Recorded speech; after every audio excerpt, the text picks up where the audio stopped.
What's up, Bulls fans? It's your boy Rovon here, talking that bull-ish. What a game! What a game! I'm gonna be honest with you. I was at an open mic, and I had to sit up there and listen to it on my phone. I was trying not to yell while people was on stage. I was like, they coming back. You know, uh, Bulls win 113-111 over the Philadelphia 76ers, and they take over first place in the East officially. They are now, what is it, 6-1? I think Philly is 5-2. What a game! Philadelphia came out early in the first quarter, and they just blitzed the Bulls. They had 45 points. They shot 65% from three, and you know that ain't gonna be sustainable. And the Bulls, after the first quarter, really pretty much outplayed them. They had to catch up with them. I knew this would be a tough game, especially when they got off to that start. Maxey and Edgecombe, they came out blazing. And also Kelly Oubre, he came out. He was attacking Modest. They was attacking the Bulls. They was more physical. Like I said, the three-point shooting. They was hot. Maxey came out flaming. He's the league's leading scorer. He's almost averaging 34. Tonight he had 39, 5, and 5. That's crazy. Joel Embiid, who I think could be the best third option in the NBA. He did his normal thing except with the rebounds. He only played 26 minutes. They still trying to bring him along slowly. He had 20 points, 6 rebounds, 2 assists. Like I said, he might be the best third option in the league. But the story of the game is Josh Giddey. He's earning that contract, man. $100 million. It might be an underpay. It might be an underpay. He came out. He had his 29, 15, and 12.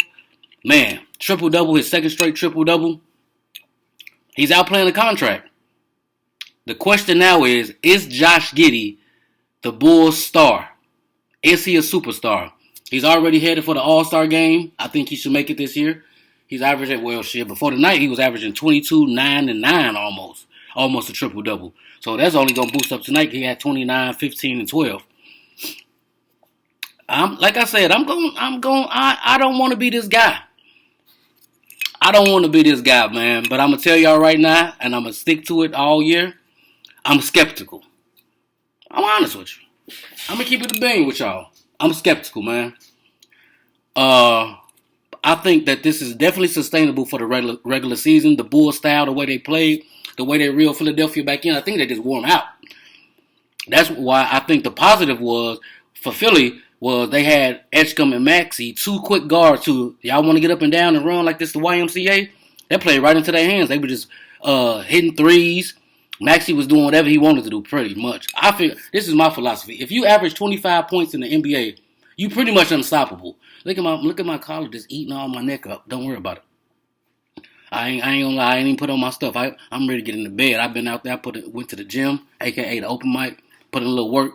I'm tired. I'm ready to get in. I'm tired, boss. But I have to bring y'all this thrilling comeback. Like I said, ever since after the first quarter, the Bulls pretty much outplayed Philly, and then they cranked it up a little bit in that third quarter. And once they did that, it was over with. The pace got to him. Josh took over. Modest finally started to wake up. He ended the game with 10, 5, and 1. He was sleeping in the first half, and like I said, Oubre and all the guards and Wolford, they was attacking Modest. They was going right at him. You can tell that was their game plan, but until it wasn't. The Bulls locked down. They picked up the intensity. They had their home crowd behind them. It's not the old barn over there across the street on Madison. But when the UC get a little loud, when the UC get loud, they get loud. It's not really built for to be that loud, but they did it. Let me see who else had it. Okoro had his best game. He had 16 points. He was real active in the first half, keeping the Bulls in it. Him and Giddey, until everybody else woke up. Vooch had his double-double. You might as well put him down. 19 and 10. No dimes though. That's unusual for Vooch. Trey Jones, he had his solid good game. He was out there locking down on defense. He had a couple steals in the second half. He ended up with 8 points. I had him for 10 on the parlay. Come on now, Trey. One more, baby. 4 boards, only 2 dimes for him. I guess Giddey had all the dimes tonight. He had 12, but Okoro had 5. Dalen Terry had 2. He played a nice little 14 minutes. P. Will had 2. He did a little thizzle. Kevin Huerter came off the bench, and Jalen Smith. the Bulls bench mob is legit. Excuse me. The Bulls may have one of the best benches, if not the best bench in the league. And they were without Ayo Dosunmu. So imagine when Ayo get back, he's leading the bench mob with 16 a game himself, 16, 3 and 3.